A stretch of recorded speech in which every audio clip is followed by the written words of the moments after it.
ಕ್ರಿಸ್ತನಲ್ಲಿ ಪ್ರಿಯರೇ, ಯೇಸುವಿನ ಸುಮಧುರವಾದ ನಾಮದಲ್ಲಿ ನಿಮ್ಮೆಲ್ಲರನ್ನು ಕೂಡ ನಾನು ವಂದಿಸ್ತೇನೆ. ಮತ್ತೊಂದು ಆವೃತ್ತಿ ಈ ನ್ಯೂ ಹೋಪ್ ಟಿವಿಯ ಮೂಲಕ ನಿಮ್ಮೆಲ್ಲರನ್ನು ಕೂಡ ಸಂಧಿಸುವುದರಲ್ಲಿ ಕರ್ತನಲ್ಲಿ ನಾನು ಬಹಳ ಸಂತೋಷ ಪಡ್ತೇನೆ. ಪ್ರಿಯರೇ, ಈ ಒಂದು ಕಾರ್ಯಕ್ರಮ ನಿಮ್ಮ ಪ್ರವಾದನ ಸಮಯ ಎನ್ನುವಂಥ ಈ ಒಂದು ಕಾರ್ಯಕ್ರಮವು ಪ್ರತಿಯೊಂದು ವಾರವೂ ಕೂಡ ನಿಮ್ಮನ್ನು ಬಲಪಡಿಸುವಂಥ ಪರಲೋಕದ ನೇರಾದ ಮಾತುಗಳು ನಿಮಗೆ ಸಿಗುವಂಥದ್ದಾಗಿರ್ತದೆ ಎಂಬುದಾಗಿ ನಾನು ನಂಬ್ತೇನೆ. ದೇವರು ತನ್ನ ಹೃದಯದಲ್ಲಿ ಬಯಸುವಂಥ ಆ ಕಾರ್ಯವು, ದೇವರು ನಿಮ್ಮೊಂದಿಗೆ ಮಾತನಾಡಲು ಬಯಸುವಂಥ ಪ್ರತಿಯೊಂದು ವಿಷಯವೂ ಕೂಡ ಪ್ರತಿ ಒಂದು ಶುಕ್ರವಾರ ಸಂಜೆ 8 ನಿಮಗೆ ಪ್ರಸಾರವಾಗುವಂಥ ಈ ಒಂದು ಕಾರ್ಯಕ್ರಮದ ಮೂಲಕ ನಿಮಗೆ ಅದು ಬಂದು ಸೇರ್ತದೆ ಎಂಬುದಾಗಿ ಕರ್ತನ ಪ್ರವಾದಿಯಾಗಿ ನಾನು ನಂಬ್ತೇನೆ. ಪ್ರಿಯರೇ, ಈ ಒಂದು ದಿನ ದೇವರು ನಿಮ್ಮೊಂದಿಗೆ ವಿಶೇಷವಾಗಿ ಮಾತನಾಡಲು ಬಯಸ್ತಾನೆ. ಪ್ರಿಯರೇ, ನಮ್ಮ ಜೀವಿತಗಳಲ್ಲಿ ಏನೆಲ್ಲ ನಾವು ಹಾದು ಹೋಗ್ತಾ ಇರ್ತೇವೋ, ಆ ಒಂದು ಸಮಸ್ಯೆಗಳಲ್ಲಿ ನಾವು ಏನನ್ನ ಸಿಕ್ಕಿಕೊಂಡು ಬಳಲುತ್ತಿರ್ತೇವೋ, ಆ ಒಂದು ಸಮಯದಲ್ಲಿ ಪರಲೋಕದ ದೇವರು ಆತನು ಮೌನವಾಗಿರುವ ದೇವರಲ್ಲ. ಆತನು ಕೈಯಿದ್ದು ಆತನು ಮುಟ್ಟಲಿಕ್ಕಾಗದೆ, ಕಣ್ಣಿದ್ದು ನೋಡಲಿಕ್ಕಾಗದೆ, ಆತನು ಬಾಯಿದ್ದು ಮಾತನಾಡಲಿಕ್ಕಾಗದೆ ಇರುವಂಥ ದೇವರಾತನಲ್ಲ. ಪ್ರಿಯರೇ, ಆತನು ನಮ್ಮೊಂದಿಗೆ ಮಾತನಾಡುವಂಥ ದೇವರು. ನಮ್ಮ ಪರಿಸ್ಥಿತಿಗಳ ಮಧ್ಯದಲ್ಲಿ ನಮಗೆ ತೆರೆದ ಬಾಗಿಲನ್ನು ಕೊಟ್ಟು ನಮ್ಮನ್ನು ಹೊರತರುವಂಥ ದೇವರಾತನಾಗಿದ್ದಾನೆ. ಎಂತಹದ್ದೇ ಆದಂಥ ಒಂದು ಇಕ್ಕಟ್ಟುಗಳು ನಮಗಿದ್ದರೂ ಕೂಡ ಸರ್ವಭೌಮನಾದ ಯೆಹೋವನ ಮುಂದೆ ಪರ್ವತಗಳು ಕೂಡ ಮೇಣದಂತೆ ಕರಗಿ ಹೋಗ್ತದೆ ಎಂಬುದಾಗಿ ದೇವರ ವಾಕ್ಯದಲ್ಲಿ ಬರೆಯಲ್ಪಟ್ಟಿರುವ ಹಾಗೆ ನಿಮ್ಮ ಜೀವಿತದಲ್ಲೂ ಕೂಡ ಈ ದಿನ ದೇವರ ವಾಕ್ಯವು ನಿಮಗೆ ಬರುವಾಗ, ಈ ಒಂದು ದಿನ ದೇವರ ಸ್ವರವು ನಿಮಗೆ ಬಂದು ಸೇರುವಾಗ, ನಿಮ್ಮ ಬೆಟ್ಟದಂತಿರುವಂಥ ಸಮಸ್ಯೆಗಳು, ಅಸಾಧ್ಯವೆಂಬುದಾಗಿ ಕಾಣಲ್ಪಡುವಂಥ ಎಲ್ಲ ಸಮಸ್ಯೆಗಳು ಅದು ನೆಲಸಮವಾಗಿ ಬೀಳುವಂಥದ್ದನ್ನು ನೀವು ನೋಡಲಿಕ್ಕಿದ್ದೀರಾ. ಈ ದಿನ ನೀವು ನಂಬುವುದಾದರೆ ದೇವರ ಮಹಿಮೆಯನ್ನು ನಿಶ್ಚಯವಾಗಿ ನೀವು ಕಾಣುವಿರಿ. ಈ ಒಂದು ವಾಕ್ಯವನ್ನು, ಈ ಒಂದು ಸಂದೇಶವನ್ನು ಭಾರವುಳ್ಳವರಾಗಿ ದೇವರ ಸಮ್ಮುಖದಲ್ಲಿ ಪ್ರಾರ್ಥನೆಯೊಂದಿಗೆ ಕುಳಿತುಕೊಂಡು ಕೇಳಿರಿ. ನಿಶ್ಚಯವಾಗಿ ನಿಮ್ಮ ಪರಿಸ್ಥಿತಿಗಳು ಬದಲಾಗಿ ನೀವು ಕುಳಿತು ಗೋಳಾಡುವ ದಿನಗಳು ಮಾರ್ಪಟ್ಟು ಎಲ್ಲ ಕಡೆಯಲ್ಲೂ ಕೂಡ ನೀವು ಸಾಕ್ಷಿಯನ್ನು ಹೇಳುವವರಾಗಿ, ದೇವರ ನಾಮವನ್ನು ಮಹಿಮೆಪಡಿಸುವಂಥವರಾಗಿ ಕರ್ತನು ನಿಮ್ಮನ್ನು ಉಪಯೋಗಿಸಲಿಕ್ಕಿದ್ದಾನೆ. ಪ್ರೀತಿಯ ದೇವ ಜನರೇ, ನೀವು ಕುಳಿತಿರುವಂಥ ಸ್ಥಳದಲ್ಲಿಯೇ ದೇವರು, ಸರ್ವವ್ಯಾಪಿಯಾದ ದೇವರು, ಮಾತನಾಡುವಂಥ ದೇವರೆನ್ನುವಂಥದ್ದನ್ನು ಕರ್ತನು ಪ್ರಕಟಪಡಿಸಲಿಕ್ಕಿದ್ದಾನೆ. ನನ್ನ ಪ್ರೀತಿಯ ದೇವ ಜನರೇ, ಈ ಒಂದು ದಿನ ನಾನು ನಿಮಗಾಗಿ ಪ್ರಾರ್ಥನೆಯಲ್ಲಿ ಕುಳಿತು ಸಂದೇಶವನ್ನು ಸಿದ್ಧವಾಗುತ್ತಿರುವಾಗ ಕರ್ತನ ಆತ್ಮವು ನನಗೆ ಮಾತನಾಡಿದಂಥ ಕಾರ್ಯವೇನೆಂದರೆ, ಇಲ್ಲಿ ಇರುವಂಥ ಈ ಒಂದು ಸಂದೇಶವನ್ನು ಕೇಳುತ್ತಿರುವಂಥ ಅನೇಕರ ಒಂದು ಜೀವಿತಗಳಲ್ಲಿ ಎಲ್ಲವನ್ನ ಕಳೆದುಕೊಂಡು ನಿಂತಿರುವಂಥವರಾಗಿ ಕಾಣಲ್ಪಡುವಂಥದ್ದನ್ನು ದೇವರು ನನಗೆ ತೋರಿಸಿಕೊಟ್ರು. ಅನೇಕ ಜನರು, ಈ ಒಂದು ಸ್ವರವನ್ನು ಕೇಳುತ್ತಿರುವಂಥ ಅನೇಕ ಜನರು, ನೀವು ನಿಮ್ಮ ಜೀವಿತಗಳಲ್ಲಿ ಎಲ್ಲವನ್ನ ಕಳೆದುಕೊಂಡವರಾಗಿ ನೀವು ನಿಂತುಕೊಂಡಿರುವುದನ್ನು ನಾನು ನೋಡ್ತೇನೆ. ಅನೇಕ ಒಂದು ಕನಸುಗಳು, ಅನೇಕ ರೀತಿಯಾದಂಥ ಒಂದು ಪ್ರಯಾಸಗಳು, ಅನೇಕ ರೀತಿಯಾದಂಥ ಪ್ರಾರ್ಥನೆಗಳ ಮೂಲಕ ನೀವು ಎದುರು ನೋಡಿದಂಥ ಅನೇಕ ವಿಷಯಗಳು ಈ ದಿನ ಎಲ್ಲವನ್ನು ಸೋಲಾಗಿ ಮಾರ್ಪಟ್ಟು, ಎಲ್ಲವೂ ನಿರಾಶೆಯಾಗಿ ಮಾರ್ಪಟ್ಟು ಈ ದಿನ ನಿಂತಿರುವಂತಹ ಕಾರ್ಯವನ್ನು ನೋಡಿ ಕರ್ತನು ನಿಮ್ಮೊಂದಿಗೆ ಮಾತನಾಡಲು ಬಯಸ್ತಾರೆ. ಯಾಕೆ ಈ ರೀತಿಯಾಗಿ ಎಲ್ಲವನ್ನ ಕಳ್ಕೋಬಿಟ್ಟೆ ಎಂಬುದಾಗಿ ನಿಮಗೆ ಗೊತ್ತಿಲ್ಲದೆ ಇರುವಂಥ ಒಂದು ಪರಿಸ್ಥಿತಿ ಈ ದಿನ ನಿಮಗಿರಬಹುದು. ಪ್ರಿಯರೇ, ಯಾಕೆ ಎಲ್ಲ ಚೆನ್ನಾಗೇ ಇತ್ತಲ್ಲ, ನಾನು ದೇವರನ್ನು ನಂಬಿದ್ದೇನೆ ಅಲ್ವಾ, ನಾನು ಯಾಕೆ ಎಲ್ಲವನ್ನ ಕಳ್ಕೋಬಿಟ್ಟೆ, ನಾನು ಎಷ್ಟೊಂದೆಲ್ಲ ಪ್ರಾರ್ಥನೆ ಮಾಡಿದೆ ಅಲ್ವಾ, ನಾವು ಉಪವಾಸ ಮಾಡಿದೆ ಅಲ್ವಾ, ದೇವರು ನನ್ನ ಚೆನ್ನಾಗಿ ಆಶೀರ್ವಾದದಲ್ಲಿ ಇಟ್ಟಿದ್ರು ಅಲ್ವಾ, ಆದರೆ ಯಾಕೆ ಇದ್ದಕ್ಕಿದ್ದ ಹಾಗೆ ಒಂದರ ಮೇಲೆ ಒಂದು ನಾನು ಹೇಟನ್ನು ತಿನ್ನುತ್ತಾನೇ ಇದ್ದೇನೆ, ಯಾಕೆ ಒಂದರ ಮೇಲೆ ಒಂದು ನನ್ನ ಜೀವಿತದಲ್ಲಿ ಎಲ್ಲವೂ ವಿಫಲವಾಗಿ ಮಾರ್ಪಡ್ತಾ ಇದೆ. ಒಂದು ಕಡೆ ಸಮಸ್ಯೆಗಳನ್ನು ಸರಿಪಡಿಸೋದ್ರೊಳಗೆ ಇನ್ನೊಂದು ಸಮಸ್ಯೆ ನನ್ನ ಕಣ್ಣು ಮುಂದೆ ಬಂದು ನಿಲ್ತದೆ. ನನ್ನಲ್ಲಿದ್ದಂಥ ಆ ನಂಬಿಕೆ, ನನ್ನಲ್ಲಿದ್ದಂಥ ಆ ದೇವರ ಮೇಲಿನ ಆ ಒಂದು ಅದ್ಭುತಗಳು ನಡೀತದೆ ಎಂಬುವಂಥ ಒಂದು ನಂಬಿಕೆ ಈ ದಿನ ಇಲ್ಲದಂತೆ ನಾನು ಯಾಕೆ ಈ ರೀತಿಯಾಗಿ ಸೋತು ಹೋಗಿದ್ದೇನೆ ಎಂಬುದಾಗಿ ಈ ದಿನ ಅನೇಕರು ಯೋಚನೆ ಮಾಡ್ತಾ ಇದ್ದೀರಾ ಅಲ್ವಾ? ಹೌದು ನನ್ನ ಪ್ರೀತಿಯ ದೇವಜನರೇ, ದೇವರು ಮಾತನಾಡುವುದಾದರೆ ಆತನು ನಮ್ಮ ಹೃದಯಗಳಿಗೆ, ನಮ್ಮ ಪರಿಸ್ಥಿತಿಗಳಿಗೆ ನೇರಾಗಿ ಮಾತನಾಡುವಂಥ ದೇವರು. ಈ ಒಂದು ದಿನ ಕುಳಿತುಕೊಂಡು ನನ್ನ ಸ್ವರವನ್ನು ಕೇಳುತ್ತಿರುವಂಥ ದೇವರ ಮಗುವೆ, ನಿಮ್ಮ ಜೀವಿತದಲ್ಲಿ ನನಗೆ ಒಂದು ಒಳ್ಳೆಯ ಕೆಲಸ ಸಿಕ್ತು, ಇನ್ಮೇಲೆ ನಾನು ಚೆನ್ನಾಗಿ ಸಂಪಾದಿಸ್ತೇನೆ, ನಾನು ಆ ಒಂದು ಕೆಲಸವನ್ನು ನಂಬಿ ಸಾಲವನ್ನೆಲ್ಲ ತೆಗೆದುಕೊಂಡ್ರಿ, ಆದರೆ ಈ ಒಂದು ದಿನ ಆ ಕೆಲಸವು ಇದ್ದಕ್ಕಿದ್ದ ಹಾಗೆ ನೀವು ಕಳೆದುಕೊಂಡಿದ್ದರಿಂದ, ಇದ್ದಕ್ಕಿದ್ದ ಹಾಗೆ ನಿಮ್ಮ ಆರ್ಥಿಕ ಪರಿಸ್ಥಿತಿಯು ಹದಗೆಟ್ಟು ಹೋಗಿ ಈ ದಿನ ಸಾಲಗಳನ್ನು ಕಟ್ಟಲಿಕ್ಕಾಗದೆ, ಈ ದಿನ ಚಿಂತೆಯಲ್ಲಿ, ಜಿಗುಪ್ಸೆಯಲ್ಲಿ, ಯಾರ ಮುಂದೆನೂ ಹೋಗಿ ನಿಂತುಕೊಳ್ಳಲಿಕ್ಕಾಗದೆ ಈ ದಿನ ದುಃಖದಲ್ಲಿದ್ದೀರಾ. ದೇವರು ನಿಮಗಾಗಿ ಈ ದಿನ ಮಾತನಾಡ್ತಾ ಇದ್ದಾರೆ. ನನ್ನ ಶರೀರದಲ್ಲಿ ಆ ಒಂದು ವ್ಯಾಧಿಯು ಇದ್ದ ದಿನಗಳಲ್ಲಿ ನಾ ದೇವರನ್ನು ಮೊರೆ ಇಟ್ಟೆ, ದೇವರು ನನಗೆ ಸ್ವಸ್ಥತೆಯನ್ನು ಕೊಟ್ಟರು, ನಾ ಸಾಕ್ಷಿಯೆಲ್ಲ ಹೇಳಿಬಿಟ್ಟೆ, ಎಲ್ಲ ಕಡೆಯಲ್ಲೂ ನಾನು ಹೇಳ್ಕೊಂಡೆ ಯೇಸು ನನ್ನ ಗುಣಪಡಿಸ್ಬಿಟ್ರು ಅಂತ. ಆದರೆ ಮತ್ತೆ ಯಾಕೆ ಆ ಒಂದು ಸಮಸ್ಯೆ, ಮತ್ತೆ ಯಾಕೆ ನನ್ನ ಶರೀರದಲ್ಲಿ ದೌರ್ಬಲ್ಯತೆಯನ್ನು ನಾನು ಕಾಣ್ತಾ ಇದ್ದೇನೆ, ನಾನು ಯಾರ ಮುಂದೆನೂ ಹೇಳ್ಕೊಳ್ಳಲಿಕ್ಕೆ ಆಗದೆ ಕಷ್ಟಪಡ್ತೇನೆ ಎಂಬುದಾಗಿ ಯೋಚನೆ ಮಾಡುವಂಥ ಸಹೋದರಿಯೇ, ಈ ಒಂದು ದಿನ ಕರ್ತನ ಆತ್ಮವು ನಿನಗೋಸ್ಕರವೇ ಮಾತನಾಡಲು ಈ ಪ್ರವಾದನ ಸಮಯವೆನ್ನುವಂಥ ಈ ಒಂದು ಕಾರ್ಯಕ್ರಮದ ಮೂಲಕ ದೇವರು ನಿನ್ನ ಹೃದಯದಲ್ಲಿ ಇರುವಂಥ ಆ ಒಂದು ಪರಿಸ್ಥಿತಿಗಳನ್ನು, ಆ ಒಂದು ನೋವನ್ನು ಮಾರ್ಪಡಿಸಲಿಕ್ಕೆಂದೇ ಕರ್ತನು ಈ ದಿನ ಎಳೆದು ಬಂದಿದ್ದಾನೆ. ಪ್ರಿಯರೇ, ನಾನು ನಂಬ್ತೇನೆ ಈ ಒಂದು ವಾಕ್ಯದ ನಂತರ, ಈ ದಿನ ನೀವು ದೇವರ ವಾಕ್ಯವನ್ನು ಕೇಳಿ ಒಪ್ಪಿಸಿಕೊಟ್ಟ ನಂತರ ನಿಮ್ಮ ಪರಿಸ್ಥಿತಿಗಳು ಹಾಗೆ ಇರುವುದಿಲ್ಲ. ದೇವರು ನಿಮ್ಮ ಒಂದು ಪರಿಸ್ಥಿತಿಗಳನ್ನು ನಿಶ್ಚಯವಾಗಿ ಮಾರ್ಪಡಿಸ್ತಾರೆ. ಪ್ರಿಯರೇ, ನಾವು ಅನೇಕ ಸಮಯದಲ್ಲಿ ಪ್ರಿಯರೇ ನಮಗೆ ಬಂದಂಥ ಆ ಸಮಸ್ಯೆಗೆ ಉತ್ತರ ಏನೆಂಬುದಾಗಿ ಗೊತ್ತಾಗುವುದಿಲ್ಲ. ಯಾಕೆ ಈ ರೀತಿಯಾದ ಸಮಸ್ಯೆ ಬರ್ತದೆ ಎಂಬುದಾಗಿ ನಾವು ಗೊತ್ತಿಲ್ಲದೆ ಅನೇಕ ಬಾರಿ ನಾವು ಏನು ಆಗ್ತೇವೆ ಅಂದರೆ ಕುಗ್ಗಿ ಹೋಗ್ತೇವೆ.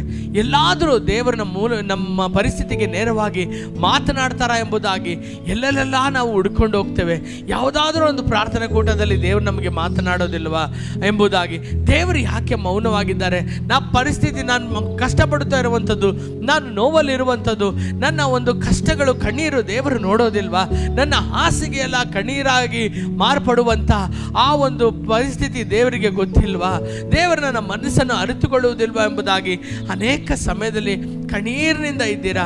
ಕೆಲವೊಂದು ಸಮಯದಲ್ಲಿ ನಾನು ದ್ರೋಹಿ, ನಾನು ಪಾಪಿ, ಆದ್ದರಿಂದಲೇ ದೇವರು ನನ್ನ ಸ್ವರವನ್ನು ಕೇಳೋದಿಲ್ಲ, ನಾನು ಯೋಗ್ಯತೆ ಇಲ್ಲದವನು, ನಾನು ಯೋಗ್ಯತೆ ಇಲ್ಲದವಳು, ಅದಕ್ಕೋಸ್ಕರನೇ ನಾನು ದೇವರ ಮುಂದೆ ಮಾಡುವಂಥ ಪ್ರಾರ್ಥನೆ ಮುಟ್ತಾ ಇಲ್ಲ ಎಂಬುದಾಗಿ ಈ ದಿನ ನಿಮ್ಮನ್ನೇ ನೀವು ಕುಗ್ಗಿಸಿಕೊಂಡು ದುಃಖದಲ್ಲಿದ್ದೀರಾ. ಪ್ರಿಯರೇ, ನನ್ನ ಪ್ರೀತಿಯ ದೇವಜನರೇ, ಈ ದಿನ ಒಂದು ಉತ್ತರವನ್ನು ನಾನು ನಿಮಗೆ ಕೊಡಲು ಬಯಸ್ತೇನೆ. ಈ ಒಂದು ಕಾರ್ಯವನ್ನು ನಿಮ್ಮ ಜೀವಿತದಲ್ಲಿ ಪರೀಕ್ಷಿಸಿಕೊಳ್ಳ್ರಿ ಎಂಬುದಾಗಿ ದೇವರು ಹೇಳ್ತಾ ಇದ್ದಾರೆ. ಯಾವಾಗ ನಿಮ್ಮ ಜೀವಿತದಲ್ಲಿ ಈ ಒಂದು ಭಾಗದಲ್ಲಿ ನೀವು ಒಪ್ಪಿಸಿಕೊಡ್ತೀರೋ, ನಾನು ಹೇಳ್ತೇನಲ್ಲ ಪ್ರಿಯರೇ, ಎಲ್ಲ ಭಾಗಗಳು ಅದು ಎಂತಹದೇ ಆದಂಥ ಪರಿಸ್ಥಿತಿಯಾಗಿದ್ದರೂ ಕೂಡ ಕರ್ತನು ಎಲ್ಲವನ್ನ ಅದ್ಭುತವಾಗಿ ಮಾರ್ಪಡಿಸುವಂಥ ದೇವರು. ನಾವು ಎಲ್ಲರೂ ಕೂಡ ಸತ್ಯವೇದದಲ್ಲಿ ರೂತಳ ಪುಸ್ತಕ 1ನೇ ಅಧ್ಯಾಯಕ್ಕೆ ನಮ್ಮ ಸತ್ಯವೇದವನ್ನು ನಾವು ತಿರುಗಿಸಿಕೊಳ್ಳೋಣ. ಪ್ರಿಯರೇ, ಈ ಒಂದು ರೂತಳ ಪುಸ್ತಕ 1ನೇ ಅಧ್ಯಾಯದಲ್ಲಿ ಒಂದು ದಂಪತಿಯರ ಬಗ್ಗೆ ದೇವರ ವಾಕ್ಯದಲ್ಲಿ ಬರೆಯಲ್ಪಟ್ಟಿದೆ. ಪ್ರಿಯರೇ, ಈ ನಹೋಮಿಯ ಬಗ್ಗೆ ಒಂದು ದುಃಖಕರವಾದಂಥ ಒಂದು ಕಥೆಯನ್ನು ನಾವು ಈ ಒಂದು 1ನೇ ಅಧ್ಯಾಯದಲ್ಲಿ ನಾವು ನೋಡ್ಬೋದು. ಈ ನಹೋಮಿಯು ಆಕೆಯು ತನ್ನ ಗಂಡನ ಎಲಿಮಲೆಕ್ ಮಾತ್ರವಲ್ಲದೆ 2 ಮಕ್ಕಳೊಂದಿಗೆ ಆಕೆಯು ಚೆನ್ನಾಗಿದ್ದಳು. ಆಕೆಯ ಒಂದು ಜೀವನ ಸರಿಯಾಗಿಯೂ ಅದ್ಭುತವಾಗಿಯೂ ಅದು ನಡೆಯುತ್ತಾ ಇತ್ತು. ಆದರೆ ಆ ದೇಶದಲ್ಲಿ ಬರಗಾಲ ಬಂದಿತು ಎಂಬುದಕ್ಕಾಗಿ ಆಕೆಯು ಮೋಹಾಬಿನ ದೇಶಕ್ಕೆ ಆಕೆಯು ಕುಟುಂಬ ಸಮೇತವಾಗಿ ಅವರು ಆ ಒಂದು ವಲಸಿಗರಾಗಿ ಆ ಒಂದು ದೇಶಕ್ಕೆ ಅವರು ಹೋಗ್ಬಿಟ್ರು ಎಂಬುದಾಗಿ ದೇವರ ವಾಕ್ಯದಲ್ಲಿ ಬರೆಯಲ್ಪಟ್ಟಿದೆ. ಪ್ರಿಯರೇ, ನನ್ನ ಪ್ರೀತಿಯ ದೇವಜನರೇ, ಅವರು ಹೋದಂಥ ಆ ಒಂದು ಮೋಹ ಪಟ್ಟಣದಲ್ಲಿ ಅವರು ಯಾವ ಒಂದು ಆಸೆಯಿಂದ ಹೋದರಂದರೆ ದೇವರು ನಮ್ಮನ್ನು ಆಶೀರ್ವದಿಸ್ತಾರೆ, ದೇವರು ನಮ್ಮನ್ನು ಮೇಲೆತ್ತುತ್ತಾರೆ.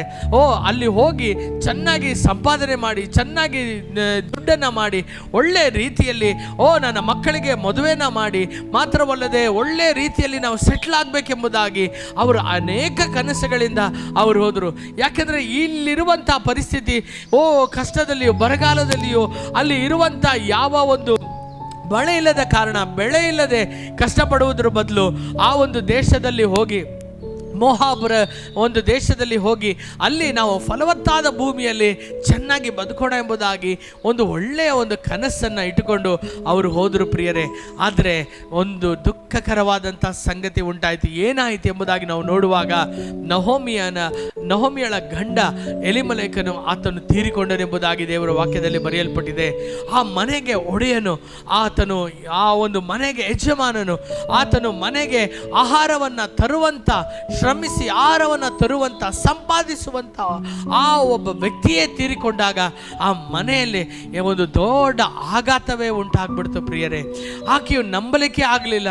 ಅಯ್ಯೋ, ನಾನು ಬಂದಂಥ ಸ್ಥಳದಲ್ಲಿ ನನ್ನ ಗಂಡನು ಎಲ್ಲವನ್ನ ನೋಡಿಕೊಳ್ತಾರೆ, ನನ್ನ ಮಕ್ಕಳು ನನ್ನನ್ನು ಪೋಷಿಸ್ತಾರೆ, ಆತನು ಇರುವುದೇ ನಮಗೆ ಧೈರ್ಯ ಎಂಬುದಾಗಿ ನೆನೆಸ್ಕೊಂಡು ಹೋದಾಗ ಅಲ್ಲಿ ಆಕೆ ಕಳ್ಕೊಂಡ್ಬಿಟ್ಟಂಥದ್ದು ಅಂತಿಂಥದ್ದಲ್ಲ, ಆಕೆ ಕಳೆದುಕೊಂಡಂಥದ್ದು ತನ್ನ ಗಂಡನೇ ಆಗಿತ್ತು ಪ್ರಿಯರೇ. ಅದು ಮಾತ್ರವಲ್ಲ, ಯಾವಾಗ ತನ್ನ ಗಂಡನ್ನು ತೀರಿಕೊಂಡರೋ ಆ ಸಮಯದಲ್ಲಿ ಆಕೆಯು ತನ್ನ ಪರಿಸ್ಥಿತಿಯನ್ನು ಹಾಗೆ ದುಃಖದಲ್ಲಿ ಬಿಡಬಾರ್ದೆಂಬುದಕ್ಕಾಗಿ ಇಬ್ಬರು ಮಕ್ಕಳಿಗೂ ಕೂಡ ಆಕೆಯು ಮದುವೆನ ಮಾಡಿ ಅವರಾದರೂ ನೆಮ್ಮದಿಯಾಗಿ ಸಂತೋಷವಾಗಿ ದುಡಿಯಲಿ, ಸಂತೋಷವಾಗಿ ತಮ್ಮ ಜೀವನವನ್ನು ಸಾಗಿಸಲಿ ಎಂಬುದಾಗಿ ಆಕೆಯು ನೆನೆಸುವಾಗ ಇದ್ದಕ್ಕಿದ್ದ ಹಾಗೆ ಮೆಹಲೋನ್ ಮತ್ತು ಕೀಲೋನ್ ಇಬ್ಬರೂ ಕೂಡ ಅವರು ಸತ್ತು ಹೋದರು ಎಂಬುದಾಗಿ ದೇವರ ವಾಕ್ಯದಲ್ಲಿ ಬರೆಯಲ್ಪಟ್ಟಿದೆ. ಇಬ್ಬರೂ ಕೂಡ ಅವರು ಸತ್ತು ಹೋಗ್ಬಿಟ್ರು ಪ್ರಿಯರೇ. ಈ ಒಂದು ಆಘಾತ ಆಕೆಯ ಜೀವಿತದಲ್ಲಿ ಹೇಗಿತ್ತು ಎಂಬುದಾಗಿ ನಾವು ನೆನೆಸಿ ನೋಡಿದ್ರೆ ಎಷ್ಟು ಭಯಂಕರವಾಗಿದೆ ಅಲ್ವಾ. ಆಕೆಯು 4 ಜನರಾಗಿ ಆ ಒಂದು ಪಟ್ಟಣಕ್ಕೆ ಹೋಗ್ತಾರೆ, ಆದರೆ ಆಕೆಯು ಒಬ್ಬಂಟಿಗಳಾಗ್ಬಿಡ್ತಾಳೆ. ಇದು ಇದ್ದಂಥ ಎಲ್ಲ ಒಳ್ಳೆಯದು, ಇದ್ದಂಥ ಎಲ್ಲ ಕಾರ್ಯಗಳು ಆಕೆ ಕಳೆದುಕೊಂಡವಳಾಗಿ ಆಕೆಯು ಜೀವ ಹೋಗ್ಬಿಟ್ರೆ ತಿರುಗಿ ಬರ್ತದೋ ಪ್ರಿಯರೇ ಅಲ್ವಾ. ಯಾವುದನ್ನು ಕಳ್ಕೋಬಾರ್ದು ಅದನ್ನು ಕಳ್ಕೊಂಡ್ಬಿಟ್ಟು ಜೀವನವೇ ಕತ್ತಲಾಗ್ಬಿಟ್ಟು ಯಾವುದೋ ಒಂದು ಪರ ದೇಶದಲ್ಲಿ ಹೋಗಿ ಆಕೆಯು ಒಬ್ಬಂಟಿಗಳಾಗಿ ಅನಾಥರಾಗಿ ಆಕೆಯು ಜೀವನ ಮಾರ್ಪಡುವುದನ್ನು ನಾವು ನೋಡುವಾಗ ಅದು ಎಂಥ ಪರಿಸ್ಥಿತಿ ಅಲ್ವಾ. ಕೆಲವೊಂದು ಸಮಯದಲ್ಲಿ ಅನೇಕ ಬದುಕುಗಳು ಹೀಗೆ ಆಗ್ಬಿಡ್ತದೆ. ನಾ ಎಲ್ಲಿ ಹೋಗ್ಲಿ ದೇವ್ರೆ, ನಾ ಯಾವ ದಿಕ್ಕಿಗೆ ಹೋಗ್ಲಿ ಎಂಬುದಾಗಿ ನನಗೆ ಗೊತ್ತಿಲ್ಲ, ನನ್ನನ್ನು ಕಾಪಾಡು ದೇವರೇ ಎಂಬುದಾಗಿ ಈ ದಿನ ಎಲ್ಲವನ್ನ ಕಳೆದುಕೊಂಡು ನಿಂತಿರುವಂಥ ಪ್ರಿಯ ಸಹೋದರನೇ, ಪ್ರಿಯ ಸಹೋದರಿಯೇ, ಈ ದಿನ ದೇವರು ನಿನ್ನನ್ನು ಮುಟ್ಟಲಿಕ್ಕೆಂದೇ ಈ ದಿನ ಆತನು ಬಂದಿದ್ದಾನೆ. ನಿನ್ನ ಪರಿಸ್ಥಿತಿಯನ್ನು ಬದಲಾಯಿಸೋದಕ್ಕೆಂದೇ ದೇವರು ಬಂದಿದ್ದಾರೆ. ಅಯ್ಯೋ ಹಿಂಗೆ ಆಗ್ಬಿಡ್ತು ಎಂಬುದಾಗಿ ಇಲ್ಲ ಬಿಡು, ನನ್ನ ಜೀವಿತದಲ್ಲಿ ಈ ರೀತಿಯಾದಂಥ ಒಂದು ಸಮಸ್ಯೆ ಬಂದರೂ ಕೂಡ ನನಗೆ ಅವರಿದ್ದಾರೆ, ನನಗೆ ಸಹಾಯ ಮಾಡೋದಕ್ಕೆ ನನಗೆ ಸ್ನೇಹಿತನಿದ್ದಾನೆ, ನನ್ನ ಒಂದು ಪರಿಸ್ಥಿತಿಯನ್ನು ಮಾರ್ಪಡಿಸುವುದಕ್ಕಾಗಿ ನನ್ನ ಒಂದು ಆಪತ್ ಕಾಲದಲ್ಲಿ ನನ್ನನ್ನು ಮೇಲೆತ್ತುವುದಕ್ಕೋಸ್ಕರ ನನ್ನ ಒಂದು ಹತ್ತಿರದಲ್ಲಿರುವಂಥ ಸಂಬಂಧಿಕರಿದ್ದಾರೆ ಎಂಬುದಾಗಿ ನೀವು ನೆನೆಸಿದ್ರ ಒಂದು ವೇಳೆ ಅವರಿಂದಲೂ ಕೂಡ ಈ ದಿನ ನೀವು ಕೈ ಬಿಡಲ್ಪಟ್ಟಿರ್ಬೋದು. ಅವರು ಕೂಡ ಈ ದಿನ ನಿಮ್ಮ ಫೋನನ್ನು ಎತ್ತುವುದಕ್ಕೆ ಬೇಸರವಾಗಿರ್ಬೋದು. ಅವರು ನಿಮ್ಮೊಂದಿಗೆ ಮಾತನಾಡುವುದಕ್ಕೂ ಕೂಡ ಅವರಿಗೆ ಸಮಯ ಇಲ್ಲದೆ ಇರ್ಬೋದು. ನೀವು ಕಷ್ಟ ಎಂಬುದಾಗಿ ಕೇಳುವಾಗ ಅವರು ತಮ್ಮದೇ ಆದಂಥ ಕಷ್ಟಗಳನ್ನು ಹೇಳಿಕೊಂಡು ನಿಮ್ಮನ್ನು ದೂರ ಮಾಡ್ತಾ ಇರ್ಬೋದು. ಆದರೆ ಯೇಸು ಸ್ವಾಮಿ ಹಾಗೆ ಅಲ್ಲ ಪ್ರಿಯರೇ. ನೀವು ಕಷ್ಟ ಕಾಲದಲ್ಲಿ ನೀವು ಕೂಗುವಾಗ ಆತನು ಬಂದು ನಿಮಗೆ ಸಹಾಯ ಮಾಡುವಂಥ ದೇವರಾತನಾಗಿದ್ದಾನೆ.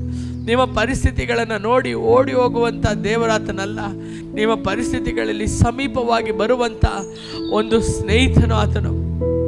ಅದಕ್ಕಾಗಿ ಕರ್ತನ ವಾಕ್ಯವು ಹೇಳುತ್ತದೆ, ಆತನ ಕರವು ನಿಮಗೆ ಸಹಾಯ ಮಾಡದೇ ಇರುವುದಕ್ಕೆ ಮೋಟುಗೈಯಲ್ಲ.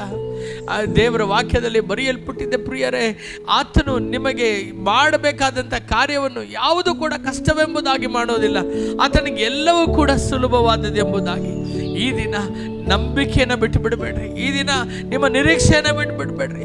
ನಿಮ್ಮ ಎಲ್ಲ ನಂಬಿಕೆಯೂ ಕೂಡ ಅದು ನಿರರ್ಥಕವಾಗಿ ಹೋಗುವುದಿಲ್ಲ ಪ್ರಿಯರೇ. ನಿಮ್ಮ ಕಣ್ಣೀರು ವ್ಯರ್ಥವಾಗಿ ಹೋಗುವುದಿಲ್ಲ. ಈ ದಿನ ಹೇಳ್ಬೋದು ನೀವು, ದೇವರೇ ನಾವು ಒಂದು ತಪ್ಪು ಮಾಡಿ ಈ ರೀತಿಯಾದಂಥ ಒಂದು ಪರಿಸ್ಥಿತಿಯಲ್ಲಿ ನಾನು ಸಿಲುಕಿಬಿಟ್ಟೆ. ನಾನು ಅವರಿಗೆ ದುಡ್ಡು ಕೊಟ್ಟು ನಾನು ತಪ್ಪು ಮಾಡಿಬಿಟ್ಟೆ. ಅಯ್ಯೋ ದೇವರೇ, ನಾನು ಈ ಒಂದು ಕೆಲಸಕ್ಕೆ ಹೋಗಿ ನಾನು ತಪ್ಪು ಮಾಡಿಬಿಟ್ಟೆ. ಅಯ್ಯೋ ದೇವರೇ, ನಾನು ಈ ರೀತಿಯಾಗಿ ಇದ್ದು ನಾನು ತಪ್ಪು ಮಾಡಿಬಿಟ್ಟೆ ಎಂಬುದಾಗಿ ನೀವು ನೆನೆಸಿ ಕೊರಗಬಹುದು. ಆದರೆ ಈ ಒಂದು ದಿನ ದೇವರು ಬಂದಿರುವಂಥದ್ದು ಎಲ್ಲರ ರೀತಿಯಲ್ಲಿ ನೀ ಮಾಡಿಕೊಂಡು ನೀ ಒಂದು ಗತಿಗಾದೆ ಎಂಬುದಾಗಿ ಮಾತನಾಡಿ ಇನ್ನೂ ನೋವಲ್ಲಿ ದುಃಖಪಡಿಸುವಂಥ ದೇವರಾತನಲ್ಲ. ಆತನು ಕೀರ್ತನೆಯಲ್ಲಿ ದಾವಿದನು 103ನೇ ಕೀರ್ತನೆಯಲ್ಲಿ ಹೇಳುವಂತೆ, ತಂದೆಯು ತನ್ನ ಮಕ್ಕಳನ್ನು ಕನಿಕರಿಸುವಂತೆ ಯೆಹೋವನು ನಿಮ್ಮನ್ನು ಕನಿಕರಿಸುವಂಥ ದೇವರು. ಪೂರ್ವಕ್ಕೂ ಪಶ್ಚಿಮಕ್ಕೂ ಎಷ್ಟು ದೂರವೋ ಅಷ್ಟು ದೂರವಾಗಿ ನಮ್ಮ ದ್ರೋಹಗಳನ್ನು ದೂರ ಮಾಡಿರುವಂಥ ದೇವರು. ನನ್ನ ಪ್ರೀತಿಯ ದೇವಜನರೇ, ವಾಕ್ಯದಲ್ಲಿ ಬರೆಯಲ್ಪಟ್ಟಿದೆ, ಯಾಕೆ ನಹೋಮಿಯ ಜೀವಿತ ಆ ರೀತಿಯಲ್ಲಿ ಕಾರ್ಗತ್ತಲೆ ಆಗ್ಬಿಡ್ತು? ಯಾಕೆ ನಹೋಮಿಯು ಎಲ್ಲವೂ ಆಕೆಯು ನೆನೆಸಿದ ರೀತಿಯಲ್ಲಿ ನಡೆಯದೆ ಆಕೆ ಎಲ್ಲವನ್ನ ಬರಿದು ಮಾಡಿಕೊಂಡು ಆಕೆಯು ಈ ಜೀವನವನ್ನು ಜೀವಿಸಬೇಕಾಯ್ತು ಅಂದರೆ ಪ್ರಿಯರೇ, ದೇವರ ವಾಕ್ಯದಲ್ಲಿ ಬರೆಯಲ್ಪಟ್ಟಿದೆ, ಆಕೆಯು ಬೆತ್ಲೆಹೇಮ್ ಎನ್ನುವಂಥ ಸ್ಥಳದಲ್ಲಿ ಆಕೆಯು ವಾಸವಾಗಿದ್ದಳೆಂಬುದಾಗಿ 1ನೇ ವಾಕ್ಯ ಹೇಳ್ತದೆ. ಬೆತ್ಲೆಹೇಮ್ ಎನ್ನುವಂಥ ಸ್ಥಳದಲ್ಲಿ, ಯೂದಾಯ ಸೀಮೆಯ ಬೆತ್ಲೆಹೇಮ್ ನಲ್ಲಿ ವಾಸವಾಗಿದ್ದ ಅವರು ಆ ಬೆತ್ಲೆಹೇಮನ್ನು ಬಿಟ್ಟು ಅವರು ಬೇರೆ ಒಂದು ಸ್ಥಳಕ್ಕೆ ಅವರು ಹೋದರು. ಪ್ರಿಯರೇ, ಬೆತ್ಲೆಹೇಮ್ ಎನ್ನುವಂಥ ಆ ಒಂದು ಪದದ ಅರ್ಥ ಏನು ಗೊತ್ತಾ? ರೊಟ್ಟಿಯ ಮನೆ ಎಂಬುದಾಗಿ, ಹೌಸ್ ಆಫ್ ಬ್ರೆಡ್. ಆಮೆನ್. ದೇವರ ವಾಕ್ಯದಲ್ಲಿ ಅದರ ಅರ್ಥ ರೊಟ್ಟಿಯ ಮನೆ. ಹಾಗಾದರೆ ಏನು? ಅಲ್ಲಿ ಬಿಸಿ ಬಿಸಿಯಾದಂಥ ರೊಟ್ಟಿಯನ್ನು ಆಮೆನ್ ಮಾಡುವಂಥ ಒಂದು ಸ್ಥಳ ಎಂಬುದಾಗಿ. ಆ ರೊಟ್ಟಿ ಯಾವುದನ್ನು ಸೂಚಿಸ್ತದೆ ಪ್ರಿಯರೇ? ದೇವರ ವಾಕ್ಯವಾಗಿರುವಂಥ ಜೀವವುಳ್ಳ ರೊಟ್ಟಿಯಾಗಿರುವ ಯೇಸುವನ್ನು ಸೂಚಿಸುವಂಥದ್ದಾಗಿದೆ. ನನ್ನ ಪ್ರೀತಿಯ ದೇವಜನರೇ, ಬೆತ್ಲೆಹೇಮ್ ಅಂದರೆ ಏನು? ಅದು ರೊಟ್ಟಿಯ ಮನೆ, ದೇವರ ವಾಕ್ಯವು ತುಂಬಿರುವಂಥ ಸ್ಥಳ. ನನ್ನ ಪ್ರೀತಿಯ ದೇವಜನರೇ, ಯಾವಾಗ ನಾವು ದೇವರ ವಾಕ್ಯವನ್ನು ಬಿಟ್ಟು ದೇವರ ಒಂದು ಜೀವವುಳ್ಳಂಥ ಆ ಒಂದು ವಾಕ್ಯಗಳನ್ನು ಬಿಟ್ಟು ನಮ್ಮ ಜೀವನದಲ್ಲಿ ನಾವು ದೂರ ಹೋಗೋದಕ್ಕೆ ಆರಂಭಿಸ್ತೀವೋ, ಆಗಲೇ ನಮ್ಮ ಜೀವಿತದಲ್ಲಿ ನಾವು ಒಂದೊಂದಾಗಿ ನಾವು ಕಳೆದುಕೊಳ್ಳಲು ಆರಂಭಿಸ್ತೇವೆ. ಪ್ರಿಯರೇ, ದೇವರ ವಾಕ್ಯವು ಅದು ಸಜೀವವಾದದ್ದು, ಅದು ಕಾರ್ಯ ಸಾಧಕವಾದದ್ದು ಎಂಬುದಾಗಿ ಕರ್ತನ ವಾಕ್ಯವು ಹೇಳ್ತದಲ್ಲ ಪ್ರಿಯರೇ. ಅದರಲ್ಲಿ ಜೀವ ಉಂಟು. ಅದು ಎಲ್ಲ ಮನುಷ್ಯನನ್ನು ಬದುಕಿಸುವಂಥ ಆ ಒಂದು ಜೀವ ಅದರಲ್ಲಿದೆ. ಯಾಕೆಂದರೆ ಯೋಹಾನ ಬರೆದ ಸುವಾರ್ತೆ 1ನೇ ಅಧ್ಯಾಯದಲ್ಲಿ ಯೋಹಾನನು ಈ ರೀತಿಯಾಗಿ ಹೇಳ್ತಾನೆ, ಆ ವಾಕ್ಯವು ನರ ಅವತಾರವನ್ನೆತ್ತಿ ಮನುಷ್ಯರ ಮಧ್ಯದಲ್ಲಿ ಆತನು ಜೀವಿಸಿದ ಎಂಬುದಾಗಿ. ಆ ವಾಕ್ಯವು ಬೇರೆ ಯಾರೂ ಅಲ್ಲ, ಯೇಸುವಾಗಿದ್ದ ವಾಕ್ಯ ಸ್ವರೂಪನಾದ ದೇವರನ್ನು ನಾವು ಆರಾಧಿಸ್ತೇವೆ ಅಲ್ವಾ ಪ್ರಿಯರೇ? ಆ ವಾಕ್ಯವು ಏನ್ ಮಾಡ್ತದಂತೆ? ಎಲ್ಲ ಮನುಷ್ಯನನ್ನು ಬೆಳಗಿಸುವಂತ, ಎಲ್ಲ ಮನುಷ್ಯನನ್ನ ಬೆಳಕಾಗಿ ಮಾರ್ಪಡಿಸುವಂತ ಆ ಒಂದು ಪರಲೋಕದ ಬೆಳಕಾತನು. ಈ ಒಂದು ದಿನ ನಮ್ಮ ಜೀವಿತದಲ್ಲಿ ಒಂದು ಬಾರಿ ಪರಿಶೋಧಿಸಿ ನೋಡಿಕೊಳ್ಳೋಣ. ನಾನು ಎಷ್ಟು ಸಮಯ ದೇವರ ವಾಕ್ಯದೊಂದಿಗೆ ನಾನು ಕುಳಿತಿದ್ದೇನೆ ಎಂಬುದಾಗಿ ಯೋಚನೆ ಮಾಡಿ ನೋಡ್ರಿ ಪ್ರಿಯರೇ. ನಾವು ಅದನ್ನು ಯೋಚನೆ ಮಾಡಬೇಕಾದ್ರೆ ನಮಗೆ ತಿಳಿತದೆ ನಮ್ಮ ಸೋಲಿಗೆ ಕಾರಣ ಏನೆಂಬುದಾಗಿ. ಯಾವಾಗ ನಮ್ಮ ಜೀವಿತದಲ್ಲಿ ನಿರಾಶೆಗಳು, ಪರಿಸ್ಥಿತಿಗಳು ಹದಗೆಟ್ಟೋಗ್ತದೋ ಆ ಸಮಯದಲ್ಲಿ ಯಾಕೆ ಎಂಬುದಾಗಿ ನಮ್ಮೊಳಗೆ ಸಾವಿರಾರು ಯೋಚನೆಗಳು ಬಂದು ಆ ಒಂದು ಯೋಚನೆಗಳಲ್ಲಿ ಇದಕ್ಕಿರ್ಬೋದಾ ಎಂಬುದಾಗಿ ಚಿಂತಿಸ್ತಾ ಕುಳಿತುಕೊಂಡು ಸಮಯವನ್ನು ವ್ಯರ್ಥ ಮಾಡ್ತೇವೆ ಹೊರತು ನಿಜವಾಗಲೂ ಯೋಚನೆ ಮಾಡುವಾಗ ದೇವರ ವಾಕ್ಯದಲ್ಲಿ ನಾವು ನೆಲೆಯಾಗಿರುವುದಾದರೆ ಎಂತಹದ್ದೇ ಪರಿಸ್ಥಿತಿ ಬಂದಿದ್ದರೂ ಕೂಡ ದೇವರು ಅದೆಲ್ಲದರ ಮುಂದೆ ಆತನು ಮೇಘ ಸ್ತಂಭವಾಗಿ, ಅಗ್ನಿ ಸ್ತಂಭವಾಗಿ ನಮ್ಮ ಮುಂದೆ ನಡೆದು ಎಲ್ಲ ತಡೆಗಳನ್ನು ಮುರಿದು ಕೆಂಪು ಸಮುದ್ರಗಳನ್ನು ವಿಭಾಗ ಮಾಡಿ ಯೋರ್ದಾನುಗಳನ್ನು ಸೀಳಿ ದೇವರು ನಮ್ಮನ್ನು ನಡೆಸುತ್ತಾ ಇದ್ದರಲ್ವಾ. ಆದರೆ ನಾವು ಮಾಡಿದಂಥ ತಪ್ಪು ಏನು? ದೇವರ ವಾಕ್ಯದಿಂದ ನಾವು ದೂರವಾಗಿಬಿಟ್ವಿ ಪ್ರಿಯರೇ. ದೇವರ ವಾಕ್ಯವು ಹೇಳ್ತದೆ, ನಾವು ಹಸುಗೂಸು ಯಾವ ರೀತಿಯಲ್ಲಿ ಹಾಲಿಗಾಗಿ, ಪಾರಮಾರ್ಥಿಕ ಹಾಲಿಗಾಗಿ ಯಾವ ರೀತಿಯಲ್ಲಿ ತವಕ ಪಡ್ತದೋ ಆ ರೀತಿಯಾಗಿ ನಾವು ದೇವರ ವಾಕ್ಯವನ್ನು ಯಾವಾಗ ನಾವು ಹಂಬಲಿಸ್ತೇವೋ, ಯಾವಾಗ ದೇವರ ವಾಕ್ಯವು ನಮಗೆ ಜೇನಿಗಿಂತ ಸಿಹಿಯಾದದ್ದು, ನಮ್ಮ ಕಾಲಿಗೆ ದೀಪವಾದದ್ದು, ಅದು ಪರಲೋಕದ ಜೀವ ರೊಟ್ಟಿಯಾದದ್ದು ಎಂಬುದಾಗಿ, ಅದು ಜೀವ ಜಲವಾದದ್ದು ಎಂಬುದಾಗಿ ನಾವು ನಂಬ್ತೇವೋ ಪ್ರಿಯರೇ, ಆಗಲೇ ಆ ಒಂದು ವಾಕ್ಯದಲ್ಲಿ ಇರುವಂಥ ಎಲ್ಲ ವಾಗ್ದಾನಗಳು, ವಾಕ್ಯದಲ್ಲಿ ಇರುವಂಥ ಎಲ್ಲ ಆಶೀರ್ವಾದಗಳು ನಮ್ಮ ಜೀವಿತಗಳಲ್ಲಿ ಕಾರ್ಯ ಮಾಡಲಿಕ್ಕೆ ಆರಂಭಿಸ್ತದೆ. ದೇವರ ವಾಕ್ಯದಲ್ಲಿ ನಾವು ನೋಡ್ತೇವೆ ಪ್ರಿಯರೇ, ಎಲ್ಲವನ್ನ ಕಳೆದುಕೊಂಡಂಥ ಆ ಒಂದು ನಹೋಮಿಯು, ಆಕೆಯು ಒಂದು ದಿನ ನಿರ್ಧರಿಸ್ತಾಳೆ, ನಾನು ಮತ್ತೆ ತಿರುಗಿ ಬೆತ್ಲೆಹೇಮ್ಗೆ ಹೋಗ್ತೇನೆ ಎಂಬುದಾಗಿ. ಆ ಒಂದು ದಿನ ಆಕೆಯ ಮನಸ್ಸಿನಲ್ಲಿ ತಿಳಿತದೆ, ಆಕೆಗೆ ಇಲ್ಲಿ ನನಗೆ ಏನೂ ಇಲ್ಲ, ಈ ಒಂದು ಸ್ಥಳದಲ್ಲಿದ್ದರೆ ನಾ ದೇವರ ವಾಕ್ಯವನ್ನು ಬಿಟ್ಟು ನಾ ದೂರ ಬಂದರೆ ಎಲ್ಲವನ್ನ ನಾ ಕಳೆದುಕೊಳ್ತೇನೆ ಹೊರತು ನಾ ಯಾವುದನ್ನು ಕೂಡ ನನಗೆ ಅಂತ ಏನೂ ಇರುವುದಿಲ್ಲ. ನಾನು ಈ ದಿನ ತೀರ್ಮಾನಿಸ್ತೇನೆ, ತಿರುಗಿ ನಾನು ಬೆತ್ಲೆಹೇಮಿಗೆ ಹೋಗ್ತೇನೆ ಎಂಬುದಾಗಿ. ನನ್ನ ಪ್ರೀತಿಯ ದೇವಜನರೇ, ನೀವು ಮುಂದಿನ ಅಧ್ಯಾಯಗಳಲ್ಲಿ ಓದುವಾಗ ಆ ಒಂದು ನಹೋಮಿಯು ಹಿಂತಿರುಗಿ ಬೆತ್ಲೆಹೇಮಿಗೆ ಬಂದಾಗ ಆಕೆಯ ಜೀವನ ಆಶೀರ್ವದಿಸಲ್ಪಡ್ತದೆ. ದೇವರು ಆಕೆಯನ್ನು ಪೋಷಿಸುವಂಥವರಾಗಿರ್ತಾರೆ. ದೇವರು ಆಕೆಯನ್ನು ಮತ್ತೆ ಘನಪಡಿಸುವಂಥದ್ದನ್ನು ನಾವು ನೋಡ್ತೇವೆ. ಈ ದಿನ ಒಂದು ತೀರ್ಮಾನವನ್ನು ಮಾಡಿರಿ, ದೇವರೇ ನಾನು ನಿನ್ನ ವಾಕ್ಯದಿಂದ ಬಹಳ ದೂರ ಹೋಗ್ಬಿಟ್ಟೆ ಅಪ್ಪ. ನಿನ್ನ ವಾಕ್ಯವು ಸಜೀವವಾಗಿ ನನ್ನೊಳಗೆ ಕಾರ್ಯ ಮಾಡಿದ ದಿನಗಳಲ್ಲಿ ನನ್ನ ಜೀವಿತದಲ್ಲಿ ಯಾವ ಕಡೆ ತಿರುಗಿದ್ರೂ ಅದ್ಭುತಗಳೇ, ಯಾವುದನ್ನು ನೋಡಿದ್ರೂ ಅದ್ಭುತಗಳೇ. ಸಾಕ್ಷಿ ಹೇಳುವುದೇ ನನ್ನ ಜೀವಿತದ ಹವ್ಯಾಸವಾಗಿ ಮಾರ್ಪಟ್ಟಿತ್ತು. ಆದರೆ ಈಗಲೂ ನಾನು ಎಲ್ಲವನ್ನ ಕಳೆದುಕೊಂಡಿದ್ದೇನೆ. ಎಲ್ಲವನ್ನ ಕಳೆದುಕೊಂಡು ನಿಂತಿದ್ದಾಗಲೂ ಕೂಡ ನನ್ನ ಹೃದಯವು ದೇವರ ವಾಕ್ಯವನ್ನು ಹುಡುಕಬೇಕೆಂಬುದಾಗಿ ಯೋಚಿಸಲಿಲ್ಲ ಹೊರತು ಯಾರ ಬಳಿಯಲ್ಲಿ ಸಹಾಯ ಕೇಳಲಿ, ಯಾವ ರೀತಿಯಲ್ಲಿ ಉಪಾಯಗಳನ್ನು ಹುಡುಕಲಿ ಎಂಬುದಾಗಿ ಹುಡುಕ್ತಾ ಇದ್ದೇನಲ್ಲ ದೇವರೇ. ಈ ಒಂದು ದಿನ ಅಪ್ಪ ನಿನ್ನ ವಾಕ್ಯದಿಂದ ದೂರವಾಗಿದ್ದಕ್ಕಾಗಿ ನನ್ನನ್ನು ಕ್ಷಮಿಸಿ ಎಂಬುದಾಗಿ ಕೇಳಿ ತಿರುಗಿ ಬರುವಂಥವರನ್ನು ದೇವರು ಈ ದಿನ ಹುಡುಕ್ತಾ ಇದ್ದಾರೆ. ಯಾವುದಕ್ಕಾಗಿ? ನೀವು ಕಳೆದುಕೊಂಡಂಥ ಎಲ್ಲ ಮಹಿಮೆಯನ್ನು, ನೀವು ಕಳೆದುಕೊಂಡಂಥ ಎಲ್ಲ ಸಮಾಧಾನವನ್ನು, ನೀವು ಕಳೆದುಕೊಂಡಂಥ ಎಲ್ಲ ಸಂತೋಷವನ್ನು ದೇವರು ತಿರುಗಿ ಕೊಡುವುದಕ್ಕಾಗಿ. ನಾವು ದೇವರ ವಾಕ್ಯದಲ್ಲಿ ನಾವು ನೋಡುವಾಗ ಪ್ರಿಯರೇ, ಆಮೆನ್, ನಾವು 1 ಸಾಮುವೇಲ್ ಪುಸ್ತಕದಲ್ಲಿ ಅಲ್ಲಿ ದೇವರು ಇಸ್ರಾಯೇಲರಿಗೆ ಒಂದು ಅರಸನು ಬೇಕೆಂಬುದಕ್ಕಾಗಿ ದೇವರು ಇದೇ ಬೆತ್ಲೆಹೇಮಿನಿಂದ ಒಬ್ಬ ಕುರುಬನನ್ನು ದೇವರು ಆರಿಸ್ಕೋತಾರೆ. ಆ ಒಂದು ಕುರುಬನು ಯಾರಾಗಿದ್ದನೋ ಅದೇ ದಾವಿದನಾಗಿದ್ದನಲ್ವ ಪ್ರಿಯರೇ. ಈ ದಾವಿದನು ಯಾರಾಗಿದ್ದನು ಪ್ರಿಯರೇ? ಆ ಈಶಾಯನ ಮನೆಯಲ್ಲಿ ಇದ್ದಂಥ ಎಲ್ಲ ಮಕ್ಕಳು ಕೂಡ ಆ ಒಂದು ಸಾಮುವೇಲನ ಮುಂದೆ ಕರೆತರಲ್ಪಟ್ಟು ಅವರನ್ನು ಅಭಿಷೇಕ ಮಾಡಬೇಕೆಂಬುದಾಗಿ ನೆನೆಸಿದಾಗ ಈ ದಾವಿದನು ಯಾವುದರಲ್ಲಿಯೂ ಜ್ಞಾನವುಳ್ಳವನಲ್ಲ. ಆತನು ಬಂದು ಸೇನೆಯಲ್ಲಿ ಇದ್ದವನೂ ಅಲ್ಲ. ಆತನು ಅಡವಿಗಳಲ್ಲಿ ಆತನು ಕುರಿ ಮೇಯಿಸ್ತಾ ಇದ್ದಂಥ ಒಂದು ಸಣ್ಣ ಬಾಲಕ.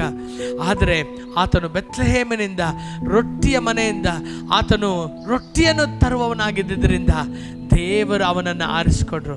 ಈ ಒಂದು ದಿನ ನಾನು ನಿಮಗೆ ಹೇಳ್ತೇನೆ, ನಿಮ್ಮ ಅರ್ಹತೆ ನಾನು ನೋಡುವ ದೇವರಲ್ಲ, ನಿಮ್ಮ ತಾಲಂತನ್ನು ನೋಡುವ ದೇವರಲ್ಲ, ನಿಮ್ಮಲ್ಲಿರುವಂಥ ಜ್ಞಾನವನ್ನು ನೋಡಿ ನಿಮ್ಮನ್ನು ಆಶೀರ್ವದಿಸುವಂಥ ದೇವರು ಆತನಲ್ಲ. ಈ ದಿನ ದೇವರು ಎದುರು ನೋಡ್ತಾ ಇರೋದು ಏನು ಗೊತ್ತಾ? ನೀನು ಬೆತ್ಲೆಹೇಮಿನಲ್ಲಿ ವಾಸ ಮಾಡುವವನಾಗಿರ್ಬೋದು, ನೀವು ವಾಕ್ಯದಲ್ಲಿ ವಾಸ ಮಾಡುವವನಾಗಿರ್ಬೋದು. ಬ್ರದರ್, ನಾನು ತುಂಬ ವಾಕ್ಯ ಓದ್ತೇನೆ ಬ್ರದರ್, ನಾನು ತುಂಬ ಹಾಡಾಡ್ತೇನೆ ಬ್ರದರ್, ನಾನು ತುಂಬ ಆರಾಧನೆ ಮಾಡ್ತೇನೆ, ಅನೇಕ ವಿಷಯಗಳಿಗಾಗಿ ನಾನು ತುಂಬ ಪ್ರಾರ್ಥನೆ ಮಾಡ್ತೇನೆ ಬ್ರದರ್, ಆದರೆ ವಾಕ್ಯ ಮಾತ್ರ ನನಗೆ ಓದೋದಕ್ಕೆ ಆಗೋದಿಲ್ಲ ಎಂಬುದಾಗಿ ನೀವು ಹೇಳ್ತೀರಾ. ಹೌದು ಪ್ರಿಯರೇ, ಅನೇಕರ ಸಮಸ್ಯೆ ಇದೆ, ಆದರೆ ವಾಕ್ಯದಷ್ಟು ಬಲವಾದದ್ದು ಈ ಭೂಮಿಯಲ್ಲಿ ಬೇರೆ ಯಾವುದೂ ಇಲ್ಲ. ಯಾಕೆಂದರೆ ದೇವರೇ ವಾಕ್ಯ ಸ್ವರೂಪನಾದಂಥ ದೇವರಾಗಿರೋದರಿಂದ ನೀವು ಎಷ್ಟು ಸಮಯ ವಾಕ್ಯದಲ್ಲಿ ನೀವು ಸಮಯ ಕಳೀತಿರೋ ಅಷ್ಟು ಸಮಯ ನೀವು ದೇವರೊಂದಿಗೆ ನಡೆಯುವವರಾಗಿರ್ತೀರ, ದೇವರನ್ನು ಅರಿತುಕೊಳ್ಳುವವರಾಗಿರ್ತೀರ, ದೇವರಿಗೆ ಸಮೀಪವಾದಂಥ ಜನಾಂಗವಾಗಿ ನೀವು ಮಾರ್ಪಡಲಿಕ್ಕಿದ್ದೀರಾ. ಈ ಒಂದು ದಿನ ನನ್ನೊಂದಿಗೆ ನೀವು ತೀರ್ಮಾನ ಮಾಡುವಿರಾ? ದೇವರೇ, ನಾ ಬೆತ್ಲೆಹೇಮನ್ನು ಬಿಟ್ಟು ನಾ ಎಲ್ಲಿಯೂ ಹೋಗಲಾರೆ, ನನ್ನ ಆಶೀರ್ವಾದ, ನನ್ನ ಸಮೃದ್ಧಿ ಎಲ್ಲವೂ ನಿನ್ನ ವಾಕ್ಯದಲ್ಲಿಯೇ. ಯಾಕಂದರೆ ಯೋಹಾನನು ಈ ರೀತಿಯಾಗಿ ಹೇಳ್ತಾನೆ, ಆಮೆನ್, ಯೇಸು ಸ್ವಾಮಿಯು ಮಾತನಾಡಿದ ಮಾತು, ನೀವು ನನ್ನಲ್ಲಿಯೋ ನನ್ನ ವಾಕ್ಯವು ನಿಮ್ಮಲ್ಲಿಯೋ ನೆಲೆಯಾಗಿರುವುದಾದರೆ ನೀವು ಅಧಿಕವಾಗಿ ಫಲ ಕೊಡುವವರಾಗಿರ್ತೀರಾ ಎಂಬುದಾಗಿ. ಹೌದು ಪ್ರಿಯರೇ, ವಾಕ್ಯವು ನಮ್ಮಲ್ಲಿ ನೆಲೆಯಾಗಿರುವಾಗಲೇ, ನಮ್ಮೊಳಗೆ ಹೆಚ್ಚೆಚ್ಚಾಗಿ ತುಂಬಲ್ಪಡುವಾಗಲೇ ನಮ್ಮ ಜೀವಿತದಲ್ಲಿ ಎಲ್ಲ ರೀತಿಯಲ್ಲಿಯೂ ಕೂಡ ನಾವು ಫಲವನ್ನು ನೋಡುವುದಕ್ಕೆ ಸಾಧ್ಯ. ನಾವು ಕೈ ಇಡುವಂಥ ಕಾರ್ಯಗಳೆಲ್ಲ ಸಾಫಲ್ಯಗೊಳ್ಳುತ್ತದೆ ಪ್ರಿಯರೇ. ನಾವು ಹೋಗುವ ಮಾರ್ಗವೆಲ್ಲ ಕರ್ತನು ಅದನ್ನು ತೆರೆಯ ಮಾಡ್ತಾನೆ ಪ್ರಿಯರೇ. ನಾವು ನಡೆಯುವಂಥ ಹಾದಿಗಳೆಲ್ಲ ಹೆದ್ದಾರಿಗಳಾಗಿ ದೇವರು ಮಾರ್ಪಡಿಸಲಿಕ್ಕಿದ್ದಾನೆ. ಈ ಸಮಯದಲ್ಲಿ ಈ ವಾಕ್ಯದ ಮೂಲಕ ಕರ್ತ ನಿಮ್ಮನ್ನು ಆಶೀರ್ವದಿಸಲಿ. ನಾವು ಸೇರಿ ಪ್ರಾರ್ಥನೆ ಮಾಡೋಣವೇ? ತಂದೆಯಾದ ದೇವರೇ, ಯೇಸುವಿನ ಮುದ್ದಾದ ನಾಮದಲ್ಲಿ ಅಪ್ಪ, ಈ ಒಂದು ಕಾರ್ಯಕ್ರಮವನ್ನು ವೀಕ್ಷಿಸುತ್ತಿರುವಂಥ ಎಲ್ಲ ನಿನ್ನ ಮಕ್ಕಳಿಗಾಗಿ ನಾನು ಪ್ರಾರ್ಥಿಸ್ತೇನೆ ಸ್ವಾಮಿ. ಈ ಒಂದು ದಿನ ಅಪ್ಪ, ನನ್ನ ಜೀವಿತವು ಈ ರೀತಿಯಾದಂಥ ಪರಿಸ್ಥಿತಿಗೆ ಎಲ್ಲವನ್ನ ಕಳೆದುಕೊಂಡು ನಾನು ನಿಂತಿರುವುದಕ್ಕೆ ಕಾರಣ ಏನೆಂಬುದಾಗಿ ಹುಡುಕುತ್ತಾ ಆ ಕಾರಣವನ್ನು ಕಾಣಲಿಕ್ಕಾಗದೆ ಕಷ್ಟಪಡುತ್ತಿರುವಂಥ ನಿನ್ನ ಮಕ್ಕಳಿಗಾಗಿ ನಾನು ಪ್ರಾರ್ಥಿಸ್ತೇನೆ ಯೇಸುವಿನ ನಾಮದಲ್ಲಿ. ಅಪ್ಪ, ನೀ ತಿರುಗಿ ಕಟ್ಟುವಂಥ ದೇವರು ಸ್ವಾಮಿ, ಪ್ರತಿಯೊಂದನ್ನು ಮುರಿದೋದಂಥದ್ದನ್ನು ಅಪ್ಪ ನೀವು ಮತ್ತೆ ಎಬ್ಬಿಸುವಂಥ ದೇವರು ನೀವು ಆಗಿದ್ದೀರಾ. ಅದಕ್ಕಾಗಿ ಸ್ತೋತ್ರ ಯೇಸುವಿನ ನಾಮದಲ್ಲಿ ಸ್ವಾಮಿ. ಅಪ್ಪ ನಿನ್ನ ವಾಕ್ಯವನ್ನು ಅಪ್ಪ ಧ್ಯಾನಿಸದೆ, ನಿನ್ನ ವಾಕ್ಯವನ್ನು ನಂಬದೆ, ನಿನ್ನ ವಾಕ್ಯದೊಂದಿಗೆ ಸಮಯವನ್ನು ಕಳೆಯದೆ ಅಪ್ಪ ನಮ್ಮ ಜೀವಿತವು ಈ ದಿನ ಅಪ್ಪ ಎಲ್ಲವನ್ನ ಕಳೆದುಕೊಂಡದ್ದಾಗಿ ಕಾಣಲ್ಪಡ್ತಾ ಇದೆ ಅಪ್ಪ. ಯೇಸುವಿನ ನಾಮದಲ್ಲಿ ಆ ವಾಕ್ಯದ ದಾಹವು ನಮ್ಮೊಳಗೆ ತಿರುಗಿ ಬರಲಿ ಯೇಸುವಿನ ನಾಮದಲ್ಲಿ. ಅಪ್ಪ ನಮ್ಮ ಜೀವಿತದಲ್ಲಿ ಅಪ್ಪ ನಿನ್ನ ವಾಕ್ಯಕ್ಕೋಸ್ಕರ ಒಂದು ಆಸೆ, ಒಂದು ಬಯಕೆ ಉಂಟಾಗಲಿ ಎಂಬುದಾಗಿ ನಾನು ಪ್ರಾರ್ಥಿಸ್ತೇನೆ ಯೇಸುವಿನ ನಾಮದಲ್ಲಿ. ಅಪ್ಪ ವಾಕ್ಯದೊಂದಿಗೆ ಸಮಯವನ್ನು ಕಳೀಲಿಕ್ಕಾಗದೆ ಅಪ್ಪ ಅವರ ಜೀವಿತದಲ್ಲಿ ಅನೇಕ ರೀತಿಯಾದಂಥ ಉಪದ್ರವಗಳನ್ನು, ಅನೇಕ ರೀತಿಯಾದಂಥ ಚಿಂತೆಗಳನ್ನು, ಅನೇಕ ರೀತಿಯಾದಂಥ ಅನಾರೋಗ್ಯಗಳನ್ನು ತರುವಂಥ ಎಲ್ಲ ದುಷ್ಟಶಕ್ತಿಯ ಕ್ರಿಯೆಯನ್ನು ನಜರೇತಿನ ಯೇಸುವಿನ ನಾಮದಲ್ಲಿ ಬಂಧಿಸಿ ಶಪಿಸಿ ಲಯ ಮಾಡ್ತೇನೆ ಸ್ವಾಮಿ. ಈ ದಿನದ ಮೊದಲುಗೊಂಡು ಅಪ್ಪ ಎಷ್ಟೋ ಬಾರಿ ತೀರ್ಮಾನವನ್ನು ತೆಗೆದುಕೊಂಡು ಇನ್ನು ಮೇಲೆ ನಾನು ದೇವರ ವಾಕ್ಯವನ್ನು ಓದಬೇಕೆಂಬುದಾಗಿ ಆಸೆ ಪಡುವಾಗಲೆಲ್ಲ ಅಪ್ಪ ಒಂದಿಲ್ಲದ ಒಂದು ಶೋಧನೆಗಳನ್ನು ತಂದು ಅವರನ್ನು ತಡೆ ಮಾಡುತ್ತಿರುವಂಥ ಎಲ್ಲ ಸೈತಾನನ ಕುಯುಕ್ತಿಗಳು ಅಳಿಯಲ್ಪಡಲಿ ಸ್ವಾಮಿ. ಈ ದಿನದಿಂದ ದೇವರ ಪ್ರಸನ್ನತೆಯು ಇಳಿದು ಬರಲಿ ಅಪ್ಪ. ನಿನ್ನ ವಾಕ್ಯವನ್ನು ತೆಗೆದು ನಿನ್ನ ಮಕ್ಕಳು ಕುಳಿತುಕೊಳ್ಳುವಾಗಲೇ ಆ ಪರಲೋಕದ ದೇವರ ಸಿಂಹಾಸನದ ಸುತ್ತಲೂ ಆವರಿಸಿರುವಂತಹ ಮೇಘವು, ಆ ಒಂದು ಮಹಿಮೆಯು ಅಪ್ಪ ಇಳಿದು ಬರಲಿ ಯೇಸುವಿನ ನಾಮದಲ್ಲಿ ತಂದೆಯೇ. ಅಪ್ಪ ನೀ ನಿನ್ನ ಜನರೊಂದಿಗೆ ಮಾತನಾಡು, ನೀ ನಿನ್ನ ಜನರೊಂದಿಗೆ ಅಪ್ಪ ವಾಕ್ಯದ ಮೂಲಕ ಮಾತನಾಡು ದೇವರೇ. ಅಪ್ಪ ಜೋಲು ಬಿದ್ದ ಕೈಗಳನ್ನು ಬಲಪಡಿಸು ದೇವರೇ, ನಡುಗುವಂತ ಮೊಣಕಾಲುಗಳನ್ನು ಬಲಪಡಿಸು ದೇವರೇ. ಅಪ್ಪ ಕಣ್ಣೀರಿನಲ್ಲಿ ಇರುವ ಜೀವನಗಳು ಸಂತೋಷವನ್ನ ಕಾಣಲಿ, ನೆಮ್ಮದಿಯನ್ನ ಕಾಣಲಿ ಯೇಸುವಿನ ನಾಮದಲ್ಲಿ. ಅಪ್ಪ ನೀ ಹಾಗೆ ಮಾಡುವುದಕ್ಕಾಗಿ ಸ್ತೋತ್ರ ಅಪ್ಪ. ನಿನ್ನ ವಾಕ್ಯವನ್ನ, ನಿನ್ನ ವೇದವನ್ನ ಅಪ್ಪ ನಾವು ಕೈಯಲ್ಲಿಡಿದು ಅಲೆದಾಡುವಂತ ಜನರಾಗಿ ಅಲ್ಲದೆ ನಮ್ಮ ಹೃದಯದ ಹಲಿಗೆಯಲ್ಲಿ ಬರೆದಿಟ್ಟುಕೊಳ್ಳುವಂತೆ ನೀ ಮಾಡು ಸ್ವಾಮಿ. ಯಾವ ರೀತಿಯಲ್ಲಿ ಯೋಶುವನು ಮೋಶೆಯ ನಂತರ ಏನನ್ನ ಮಾಡಬೇಕೆಂಬುದಾಗಿ ದಿಕ್ಕು ತೋಚದೆ ನಿಂತಾಗ ನೀವು ಹೇಳಿದ್ರಲ್ಲ, ಮೋಶೆಯ ಸಂಗಡ ಇದ್ದ ಹಾಗೆ ನಾನು ನಿನ್ನೊಂದಿಗಿರ್ತೇನೆ, ಆದರೆ ಈ ಒಂದು ಧರ್ಮಶಾಸ್ತ್ರವನ್ನ ನಿನ್ನ ಹೃದಯದ ಅಲಿಗೆ ಮೇಲೆ ಬರೆದುಕೋ ಎಂಬುದಾಗಿ ಅಪ್ಪ ಯೇಸುವಿನ ನಾಮದಲ್ಲಿ ಆತನು ಆ ರೀತಿಯಾಗಿ ಸ್ವೀಕರಿಸಿಕೊಂಡಿದ್ದರಿಂದಲೇ ಅವನ ಜೀವಿತದಲ್ಲಿ ಜಯದ ಮೇಲೆ ಜಯವನ್ನು ನೋಡಿದ್ದು ಮಾತ್ರವಲ್ಲದೆ ಆತನು ಕಾನಾನನ್ನು ಸ್ವತಂತ್ರಿಸಿಕೊಂಡನು ದೇವರೇ. ಈ ದಿನ ಅಪ್ಪ ನನ್ನೊಂದಿಗೆ ಪ್ರಾರ್ಥನೆ ಮಾಡುತ್ತಿರುವಂತ ಅಪ್ಪ ನಿನ್ನ ಮಕ್ಕಳ ಜೀವಿತದಲ್ಲಿ ಕೂಡ ಈ ಅದ್ಭುತ ನಡೆಯಲಿ ಸ್ವಾಮಿ. ಎಂಥದೇ ಆದಂಥ ತಡೆಗಳು ಮುರಿಯಲ್ಪಡಲಿ ಸ್ವಾಮಿ, ಎಂಥದೇ ಆದಂಥ ಎರಿಕೋಗಳು ಮುರಿಯಲ್ಪಡಲಿ ಯೇಸುವಿನ ನಾಮದಲ್ಲಿ. ಅವರ ಹೃದಯಗಳಲ್ಲಿ ನಿನ್ನ ವಾಕ್ಯವು ಅಪ್ಪ, ನಿನ್ನ ಜೀವವುಳ್ಳ ವಾಕ್ಯವು ಧಾರಾಳವಾಗಿ ತುಂಬಲ್ಪಡಲಿ ಸ್ವಾಮಿ, ತುಂಬಲ್ಪಡಲಿ ಸ್ವಾಮಿ. ಅಪ್ಪ ಹಾಗೆ ಮಾಡುವುದಕ್ಕಾಗಿ ಸ್ತೋತ್ರ, ಹಾಗೆ ಮಾಡುವುದಕ್ಕಾಗಿ ಸ್ತೋತ್ರ. ನಾನು ನೋಡ್ತೇನೆ ಏಮೇನ್ ನಿಮ್ಮ ಒಂದು ಲಿವರ್ ಒಬ್ಬರು ಏಮೇನ್ ಈ ಒಂದು ಕಾರ್ಯಕ್ರಮವನ್ನು ನೋಡುತ್ತಿರುವಂಥ ಒಬ್ಬರ ಒಂದು ಲಿವರ್ ಭಾಗದಲ್ಲಿ ಆಗಿರುವಂಥ ಒಂದು ಸಮಸ್ಯೆ, ನೀವು ದೇವರಲ್ಲಿ ಬಲವಾಗಿ ಇದ್ದೀರಿ ಬ್ರದರ್. ನೀವು ದೇವರ ಸಮ್ಮುಖದಲ್ಲಿ ಹೆಚ್ಚೆಚ್ಚಾಗಿ ಪ್ರಾರ್ಥನೆ ಮಾಡುವಂಥ, ದೇವರ ವಾಕ್ಯದಲ್ಲಿ ಬೆಳೆಯುತ್ತಿದ್ದಂಥವರಾಗಿದ್ದರೆ, ಆದರೆ ದೇವರ ವಾಕ್ಯವನ್ನು ಬಿಟ್ಟು ನೀವು ದೂರ ಹೋದುದರಿಂದ ಮತ್ತೆ ನೀವು ಬಿಟ್ಟು ಬಂದಂಥ ಅದೇ ಒಂದು ಅಭ್ಯಾಸಗಳು ನಿಮ್ಮ ಜೀವಿತಗಳನ್ನು ಹಿಡಿದುಕೊಂಡಿದ್ದರಿಂದ ಈ ಒಂದು ದಿನ ನೀವು ಹಾಸಿಗೆ ಹಿಡಿದವರಾಗಿ, ನಿಮ್ಮ ಒಂದು ಲಿವರ್ ಬಾಧಿಸಲ್ಪಟ್ಟದ್ದಾಗಿ ಈ ಒಂದು ದಿನ ನೀವು ಬಳಲುತ್ತಾ ಇದ್ದೀರಾ. ಆದರೆ ದೇವರು ನಿಮಗೆ ಈ ಒಂದು ಸಂಜೆಯ ಸಮಯದಲ್ಲಿ ಮತ್ತೊಂದು ಆವೃತ್ತಿ ಒಂದು ಅವಕಾಶವನ್ನು ಕೊಡ್ತಾ ಇದ್ದಾರೆ. ಈ ಒಂದು ದಿನ ದೇವರ ಸಮ್ಮುಖದಲ್ಲಿ ಒಪ್ಪಿಸಿಕೊಂಡ್ರಿ, ಅಪ್ಪ ನಿನ್ನ ವಾಕ್ಯವನ್ನು ಬಿಟ್ಟು ನಾನು ದೂರ ಹೋದಿದ್ದರಿಂದಲೇ ಈ ಒಂದು ಪರಿಸ್ಥಿತಿಗೆ ನಾನು ಒಳಗಾಗಿದ್ದೇನೆ. ಅಪ್ಪ ನಿನ್ನ ವಾಕ್ಯವು ನನ್ನಲ್ಲಿ ತುಂಬಲ್ಪಡುವಾಗ ಅಪ್ಪ ಎಲ್ಲ ಸೈತಾನನ ಕಾರ್ಯಗಳು, ಎಲ್ಲ ಅಭ್ಯಾಸಗಳು ನನ್ನ ಬಿಟ್ಟು ತೊಲಗುವಂಥದ್ದಾಗಿದೆ, ಎಲ್ಲ ವ್ಯಾಧಿಗಳ ಹಿಡಿತಗಳು ನನ್ನನ್ನು ಬಿಡುವಂಥದ್ದಾಗಿದೆ. ನಾನು ಒಪ್ಪಿಸಿಕೊಡ್ತೇನೆ ಎಂಬುದಾಗಿ ಈಗಲೇ ಒಪ್ಪಿಸಿಕೊಡು ಸಹೋದರನೇ. ನಿನ್ನ ಹಾಸಿಗೆಯ ಪರಿಸ್ಥಿತಿ ಮಾರ್ಪಡಲಿಕ್ಕಿದೆ. ನಿನ್ನ ಗುಣವಾಗದ ವ್ಯಾಧಿಗಳನ್ನು ದೇವರು ಗುಣಪಡಿಸಿ ಮತ್ತೊಂದು ಅವಕಾಶವನ್ನು, ಮತ್ತೊಂದು ಚಾನ್ಸನ್ನು ದೇವರಿನ ಜೀವಿತದಲ್ಲಿ ಕೊಡಲು ಬಯಸ್ತಾರೆ ಪ್ರಿಯರೇ. ಈ ಒಂದು ಸಮಯದಲ್ಲಿ ಕೂಡ ನಾವೊಂದು ಸಹೋದರಿಯನ್ನು ನಾನು ನೋಡ್ತಾ ಇದ್ದೇನೆ. ಈ ಒಂದು ಕಾರ್ಯಕ್ರಮ ವೀಕ್ಷಿಸ್ತಿರುವಂಥ ನನ್ನ ಪ್ರೀತಿಯ ಸಹೋದರಿಯೇ, ಅನೇಕರು ಹೇಳಿದರು, ಈ ಒಂದು ರೀತಿಯಲ್ಲಿ ನೀ ಮಾಡುವುದರಿಂದ ನೀ ಎಲ್ಲವನ್ನ ಕಳೆದುಕೊಳ್ತೀಯ ಮಗಳೇ, ಹೀಗೆ ಮಾಡಬೇಡ ಎಂಬುದಾಗಿ ದೇವರ ವಾಕ್ಯದಲ್ಲಿ ತುಂಬಿದಂಥ ಜನರು ನಿನ್ನೊಂದಿಗೆ ಮಾತನಾಡಿದಾಗಲೂ ಕೂಡ ಇಲ್ಲ, ನನಗೆ ಮನ ತೋಚಿದಂತೆ ನಾನು ಮಾಡ್ತೇನೆ, ಇದು ನನ್ನ ಕಣ್ಗಳಿಗೆ ಸರಿಯಾಗಿ ಕಾಣಲ್ಪಡ್ತದೆ ಎಂಬುದಾಗಿ ಹೇಳಿ ನೀನು ಈ ದಿನ ಆಮೆನ್. ಮತ್ತೆ ತಿರುಗಿ ಹೋಗಿ ಅವರ ಮುಂದೆ ನಿಂತು ಸಹಾಯ ಕೇಳಲಿಕ್ಕಾಗದೆ ಎಲ್ಲವನ್ನ ಕಳೆದುಕೊಂಡು ನಿಂತಿರುವಂತ ಮಗಳೇ, ಈ ಒಂದು ದಿನ ಕರ್ತನು ನಿನ್ನನ್ನು ಮುಟ್ಟುತ್ತಾ ಇದ್ದಾರೆ. ನೀ ಎಲ್ಲೇ ಇದ್ದರೂ ಕೂಡ ದೇವರ ಸಮ್ಮುಖ ನಿನ್ನ ಬಳಿಯಲ್ಲಿ ಇಳಿದು ಬರ್ತಾ ಇದೆ. ಈ ದಿನ ಮನ ತಿರುಗು, ಈ ದಿನ ಹೇಳು, ಯೇಸುವೆ ನಿನ್ನ ವಾಕ್ಯವನ್ನ ನಾನು ಕೇಳದೆ ಹೋದೆ ಸ್ವಾಮಿ, ನಿನ್ನ ವಾಕ್ಯವನ್ನ ನಾನು ನಂಬದೆ ಹೋದೆ ಸ್ವಾಮಿ, ನನ್ನನ್ನು ಕ್ಷಮಿಸು ದೇವರೇ, ನಾ ಕಳೆದುಕೊಂಡಿರುವಂಥದ್ದೆಲ್ಲವನ್ನ ನನಗೆ ತಿರುಗಿ ಕೊಡಿ ಎಂಬುದಾಗಿ ಈ ಒಂದು ದಿನ ನೀ ಗೋಳಾಡು ದೇವರ ಸಮ್ಮುಖದಲ್ಲಿ. ನಿನ್ನ ಪ್ರಾರ್ಥನೆಯನ್ನು ಕೇಳುವಂಥ ದೇವರೊಬ್ಬರಿದ್ದಾರೆ. ಅದಕ್ಕಾಗಿ ಆತನು ಈ ದಿನ ನಿನ್ನೊಂದಿಗೆ ಮಾತನಾಡಲು ಬಂದಿದ್ದಾರೆ ಪ್ರಿಯರೇ.